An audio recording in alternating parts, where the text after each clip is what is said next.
আপনি কি কখনো ভেবে দেখেছেন মহাকাশে আমাদের সভ্যতা কতটা উন্নত? আজকে আমরা জানব কার্যশেপ স্কেল সম্পর্কে, যা দিয়ে মাপা হয় কোন সভ্যতা কতটা শক্তিশালী। ১৯৬৪ সালে রাশিয়ান জ্যোতির্পদার্থবিদ নিকোলাই কার্দাশেভ এই স্কেলটি আবিষ্কার করেন। তিনি বলেছেন একটি সভ্যতা কতটা শক্তিশালী এটা পরিমাপ করা যায় তারা কতটা শক্তি ব্যবহার করে তার উপর ভিত্তি করে। তার এই স্কেলে মোট ৩টি সভ্যতার কথা উল্লেখ ছিল: টাইপ 1, টাইপ 2 এবং টাইপ 3।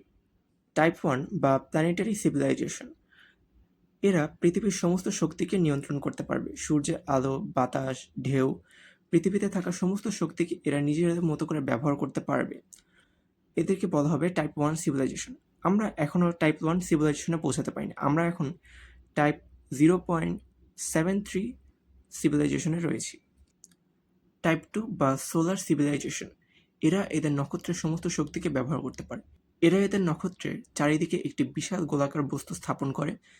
এর মাধ্যমে তারা নক্ষত্রের সমস্ত শক্তি সংরক্ষণ করে, যেটা দিয়ে তারা তাদের পুরো সৌরজগৎকে নিয়ন্ত্রণ করে থাকে। টাইপ 3 বা গ্যালাকটিক সভ্যতা, এরা সবচেয়ে শক্তিশালী হয়ে থাকে।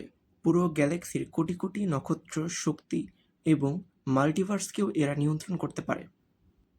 বর্তমানে আমরা মানুষেরা টাইপ 0.73-তে রয়েছি। বিজ্ঞানীদের মতে আমাদের টাইপ 1-এ পৌঁছাতে এখনও প্রায় ১০০ থেকে ২০০ বছর সময় লাগতে পারে। কিন্তু আমরা যদি পারমাণবিক শক্তি, সৌরশক্তি এবং ফিউশন শক্তিকে আরও ভালোভাবে ব্যবহার করতে পারি, তাহলে আমরা আরও তাড়াতাড়ি টাইপ 1-এ পৌঁছাতে পারব।